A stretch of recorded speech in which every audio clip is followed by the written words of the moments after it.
Cheating ex-wife who abandoned our 2 kids returns after 7 years with 3 children from different men, begging to start over. I told her to never come back and blocked her number forever. Sometimes the people you trust most become strangers wearing familiar faces.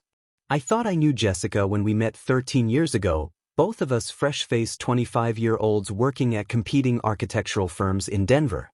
I was designing sustainable housing projects while she handled marketing for commercial developments across the street. Our offices faced each other, and I'd catch glimpses of her through the windows during late nights when we'd both be working on deadlines. She had this energy that drew people in, always organizing happy hours and client events that somehow made networking feel effortless. We started dating after bumping into each other at a coffee shop, and for 3 years everything felt like we were building something solid together. I proposed at Red Rocks during a concert under the stars, and she cried happy tears that I thought were genuine. We married in a small ceremony with both families present, bought a modest 3-bedroom house in a quiet Denver suburb, and I honestly believed we were setting the foundation for decades of shared dreams. Our first son arrived 2 years later, followed by his brother 18 months after that. Those early years felt chaotic but purposeful, with late-night feedings and weekend trips to the park defining our new normal.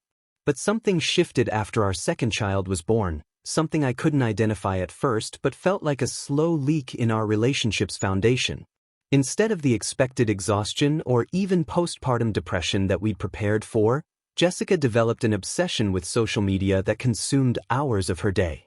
She'd spend entire afternoons staging photos of our breakfast table or arranging toys in perfect formations while the actual kids played ignored in the background.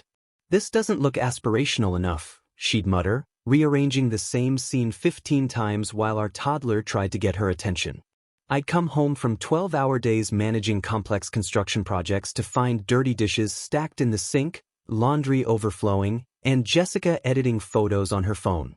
When I'd ask about dinner or offer to help with household tasks, she'd snap that I didn't understand the work she was putting into building her brand.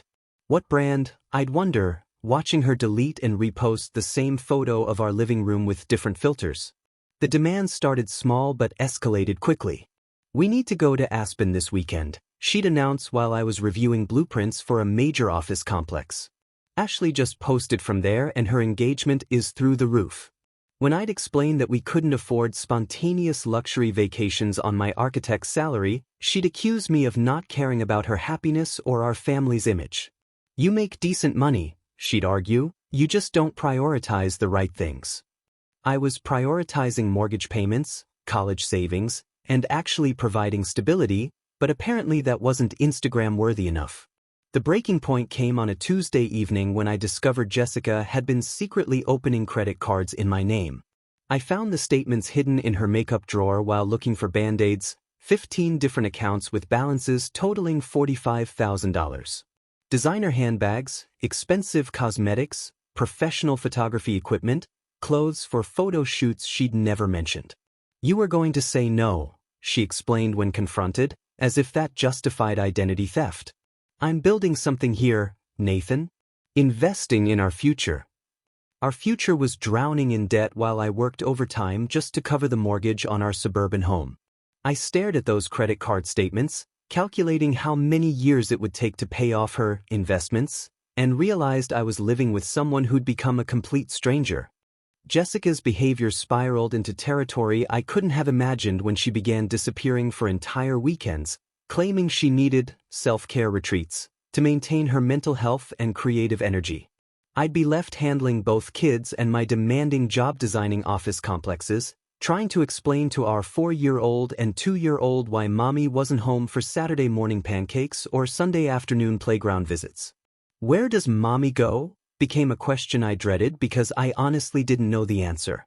She'd return Monday evening with expensive manicures, new clothes, and vague stories about spa treatments and yoga workshops that somehow never resulted in any visible relaxation or improved mood.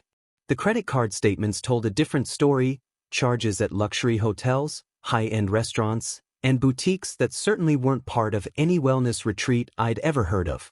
When I'd ask for specifics about these therapeutic getaways, Jessica would deflect with accusations that I was being controlling and didn't understand the pressures of modern motherhood. Then she started bringing strangers to our house for what she called networking parties, without any advance notice or discussion. I'd come home from work to find our living room full of people I'd never met, music blasting while our kids tried to sleep upstairs. These weren't the neighborhood barbecues or family gatherings we used to host. These were chaotic affairs with people who seemed more interested in taking photos than actually socializing. "This is my husband Nathan." Jessica would introduce me like I was an inconvenient detail rather than the homeowner. The neighbors began complaining about loud music past midnight, cars parked blocking driveways, and suspicious activities they couldn't quite identify but made them uncomfortable. Mrs. Rodriguez next door mentioned seeing people coming and going at all hours, carrying bags and packages that didn't look like typical party supplies. When I confronted Jessica about these mysterious gatherings and asked her to at least warn me before turning our home into an event space, the conversation exploded into our worst fight yet. "You're sabotaging everything I'm trying to build," she screamed, gesturing wildly at her laptop displaying her social media metrics. "These connections are my future, Nathan. These people understand ambition." I tried explaining that our home wasn't a business venue, that our children needed stability and routine, that the neighbors deserved basic respect and consideration. That's when Jessica picked up my laptop containing 3 months of crucial architectural work and threw it off our second-story balcony onto the concrete driveway below. The screen shattered completely, taking with it detailed plans for a major commercial project that was due for client review the following week. I stood there staring at my destroyed computer, watching thousands of hours of work scattered in pieces, while Jessica showed absolutely no remorse. "Maybe now you'll understand what it feels like to have your dreams destroyed," she said coldly, as if my requesting basic courtesy was equivalent to throwing her laptop off a balcony. The incident cost me a major client worth $200,000 in fees when I couldn't deliver the completed designs on schedule. Potential lawsuits loomed as the construction timeline collapsed, and I spent the next month working 18-hour days trying to recreate everything from backup files and rough sketches. Jessica's response was to blame me for stifling her entrepreneurial dreams and suggest that maybe I wasn't cut out for high-pressure business relationships. Our marriage counselor, Dr. Williams, recommended immediate separation after Jessica refused to acknowledge any wrongdoing during our sessions. Instead of taking responsibility for the financial fraud, the secret gatherings, or destroying my work, Jessica accused Dr. Williams of being biased against independent women who refuse to conform to traditional gender roles. She walked out of our final therapy session claiming that both Dr. Williams and I were conspiring to suppress her authentic self and business aspirations. During our court-mandated separation, I hired a private investigator when Jessica's behavior became even more erratic and she started demanding higher alimony payments despite having no documented income or employment history. Her lawyer was pushing for $4,000 monthly support, claiming she needed to maintain her lifestyle while rebuilding her career in digital marketing. The irony wasn't lost on me that someone who'd destroyed my actual career was demanding financial support to pursue her imaginary one. I needed concrete evidence of what Jessica was actually doing with her time and money, especially since she'd moved into an expensive downtown loft that seemed far beyond her means. The investigator, a retired detective named Marcus Webb, uncovered a web of deception that shocked even me. Jessica had been simultaneously involved with 3 different men, each apparently unaware of the other's existence. Security camera footage from various upscale hotels showed her meeting a married real estate mogul named Richard Blackwood every Tuesday and Thursday afternoon. She'd registered under different names and paid with credit cards I'd never seen before. On weekends, she was spending time with Derek Patterson, a 22-year-old college student she'd met at an expensive downtown gym where she somehow had a platinum membership. The most disturbing discovery was her relationship with her former boss at Morrison Marketing, James Crawford, who'd been providing her with consulting contracts for work she never actually performed. Marcus compiled evidence showing Jessica receiving expensive gifts, cash payments, and even had photos of her driving different luxury cars that were apparently loaned or gifted by these men. When confronted with this evidence during our mediation session, Jessica's composed facade finally cracked completely. I was exploring my options, she admitted with startling casualness, as if infidelity was some kind of market research. You have to understand, Nathan, I felt trapped in suburban mediocrity. I was dying inside that house, playing the perfect wife and mother while you buried yourself in blueprints and building codes. Her lawyer looked visibly uncomfortable as Jessica continued her confession. Richard understands luxury and success. Derek makes me feel young and spontaneous again. James appreciates my creative vision and business acumen. Each relationship fulfilled different needs that you couldn't meet. I sat there listening to her dissect our marriage like a business presentation, calmly explaining how she'd systematically replaced me with multiple men who each served specific functions. You were too boring and predictable to satisfy my emotional requirements, she concluded, as if I was a product that had failed quality control rather than her husband of 6 years and father of her children. The mediator asked Jessica if she had any intention of ending these relationships to work on our marriage. Why would I limit myself to one person when I've discovered I need different types of connection? She replied. Monogamy is an outdated concept that suppresses human potential. Her honesty was actually helpful. It made the divorce proceedings much simpler when she openly admitted to multiple ongoing affairs and showed no remorse or desire for reconciliation. What struck me most wasn't the betrayal itself, but how matter-of-factly she discussed treating people like interchangeable resources designed to meet her various needs. Jessica fought viciously for full custody and maximum alimony, hiring an aggressive attorney named Patricia Vance who attempted to paint me as a workaholic who emotionally neglected my family while prioritizing career advancement over parental responsibilities. The strategy was apparently to flip the narrative completely. Suddenly I was the villain who'd driven Jessica to seek emotional fulfillment elsewhere through my chronic absence and cold, calculating personality. Vance filed motions claiming I had hidden assets in offshore accounts and demanded extensive financial audits that cost me thousands in legal fees and accountant expenses. They fabricated stories about me being controlling and emotionally abusive, alleging that I'd monitored Jessica's spending and isolated her from friends and family members.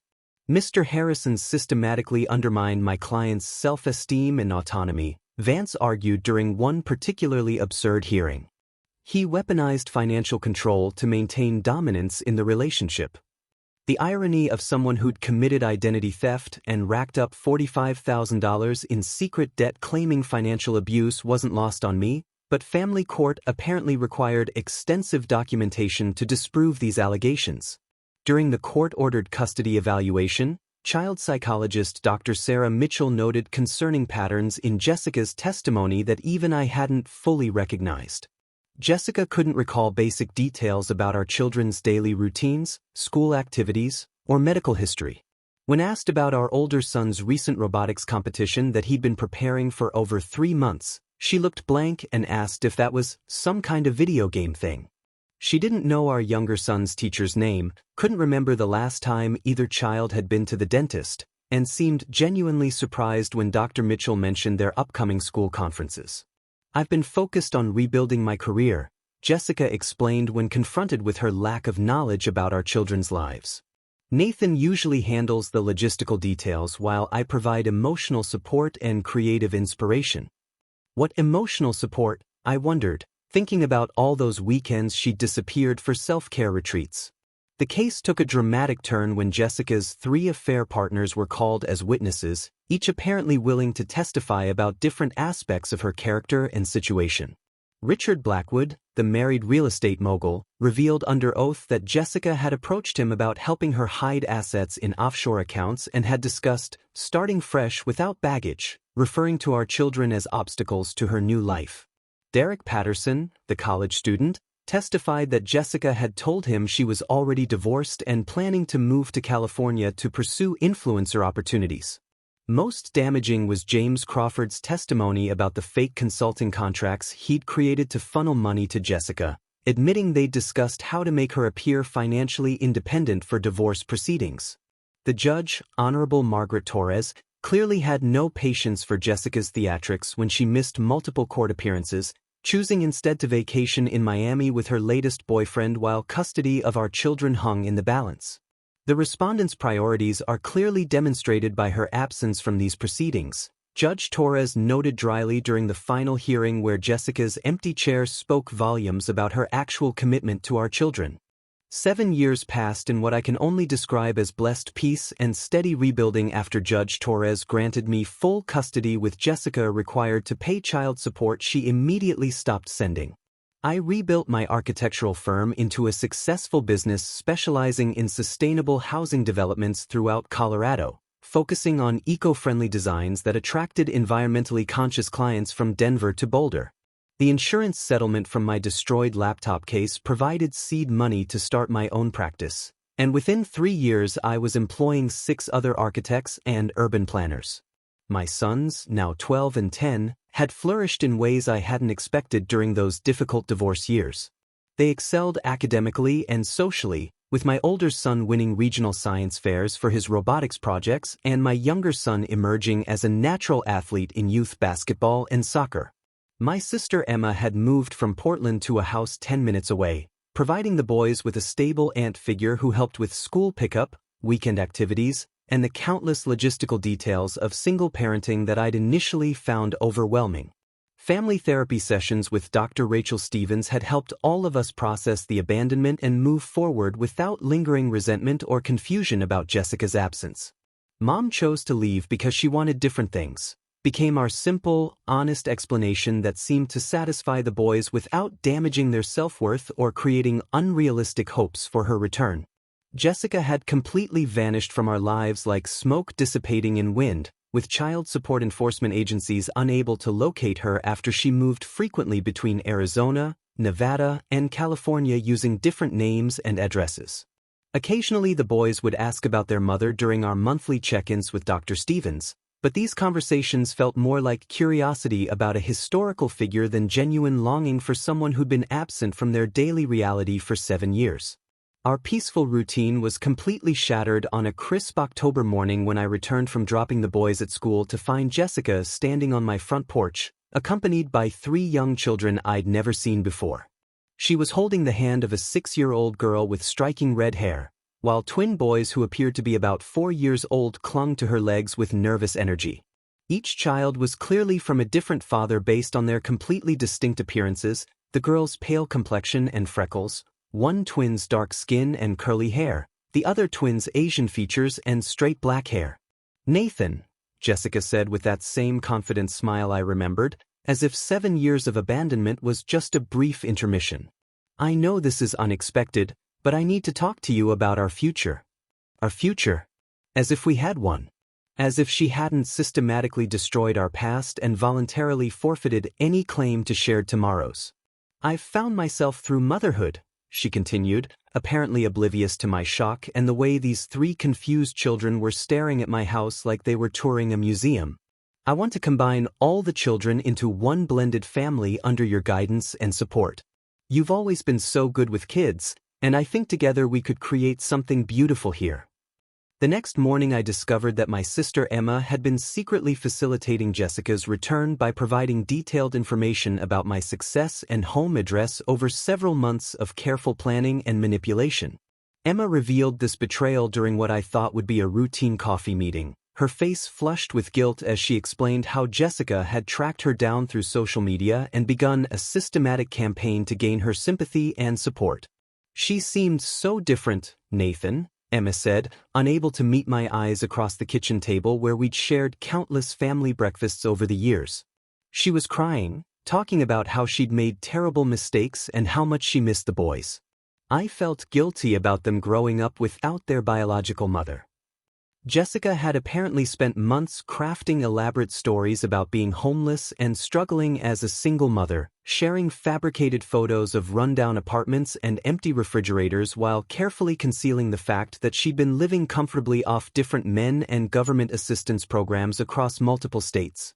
Emma showed me the text conversations that revealed Jessica's calculated approach, asking innocent questions about the boys' activities, my work schedule, even the layout of my new custom-designed home in the upscale Highlands Ranch suburb. "I thought I was helping heal our family," Emma whispered, tears streaming down her face as the magnitude of her betrayal became clear. She convinced me that you were being stubborn and prideful, that deep down you wanted her back but were too hurt to admit it. The security system I'd installed 2 years earlier told a different story when I reviewed the footage from the past 3 months. Emma had brought Jessica to observe my home and daily routines at least 8 different times, helping her learn when I left for work, when the boys caught the school bus, and which neighbors might be home during the day. They'd conducted surveillance like professional stalkers, with Jessica taking notes about my schedule and photographing my house from different angles while Emma served as her unwitting accomplice and tour guide.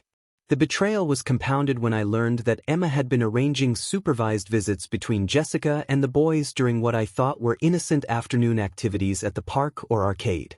"We didn't tell you because we knew you'd overreact," Emma admitted when confronted with the evidence. "Jessica just wanted to reconnect with her sons gradually, and I thought it would be better to let them rebuild their relationship naturally before involving lawyers and court orders." Jessica had been coaching my sons during these secret visits, telling them carefully crafted lies about why she'd left and painting me as the villain who had driven mommy away because daddy doesn't understand love and forgiveness. My older son later told me that Jessica had claimed I'd hidden her letters and blocked her phone calls, that she'd been fighting for years to see them but I'd used money and lawyers to keep them apart. "She said you told her we didn't want to see her anymore," my younger son revealed during an emergency session with Dr. Stevens. "She was really sad and said she missed us every day but couldn't afford to fight Daddy's expensive lawyers." The manipulation was surgical in its precision, designed to erode their trust in me while positioning Jessica as the heartbroken victim of my alleged cruelty and control. I immediately obtained restraining orders against both Jessica and Emma while hiring forensic accountant Maria Gonzalez to trace Jessica's financial history and uncover the truth about her child support obligations from her other relationships across multiple states. Maria's investigation revealed a pattern of systematic fraud and abandonment that made my own experience look relatively mild by comparison. Jessica owed over $200,000 in unpaid child support to various fathers and state agencies, with active warrants for welfare fraud in Arizona and Nevada where she'd claimed single mother status while receiving financial support from multiple men simultaneously. The fathers of her 3 new children had each filed separate cases against her for abandonment and financial exploitation, with one man in Phoenix having his entire savings account drained and another in Las Vegas losing his car and apartment deposit to Jessica's schemes. My sons, now fully aware of the manipulation they'd endured during those secret visits, testified to family court about their desire to remain with me permanently and expressed genuine anger about being lied to and used as emotional weapons against their father. "She kept asking us if we missed having a mom," my older son told Judge Torres during the emergency custody hearing. "When we said we were happy with Dad, she'd start crying and say we didn't understand how much she loved us. It made us feel guilty for being okay without her." Dr. Stevens provided professional testimony about the psychological damage caused by Jessica's manipulation tactics, explaining how she'd deliberately created confusion and divided loyalties in children who had already processed their mother's abandonment and built healthy coping mechanisms. "Reintroducing an unstable parent who uses emotional manipulation creates trauma that can take years to resolve," Dr. Stevens testified. These children were thriving in a secure environment before being subjected to coercive tactics designed to undermine their relationship with their primary caregiver. Jessica's desperation became dangerously apparent when she attempted to break into my home while I was at work and the boys were at school, triggering the security system I'd upgraded after discovering Emma's betrayal. Police arrived to find Jessica trying to force open a basement window while her 3 children waited in a stolen rental car with expired registration and fake identification documents. She was arrested for trespassing, attempted burglary, identity theft, and child endangerment, finally facing consequences for years of fraudulent behavior across multiple jurisdictions. The final step was relocating my family to a gated community outside Denver, changing my son's school districts to Littleton Academy where security protocols would prevent unauthorized contact, and establishing an irrevocable trust fund that would legally prevent Jessica from ever making financial claims against their inheritance or college funds. I hired a security consultant to help us disappear from public records while maintaining normal lives, ensuring that Jessica could never again manipulate family members or track our movements. My sons adapted quickly to their new school and neighborhood, relieved to escape the constant threat of unwanted contact and emotional manipulation. Are we safe now, Dad? My younger son asked as we toured their new bedrooms in our secure house. Yes, I told him, finally confident that Jessica's chapter in our lives was permanently closed. We're completely safe now, and no one can hurt our family again.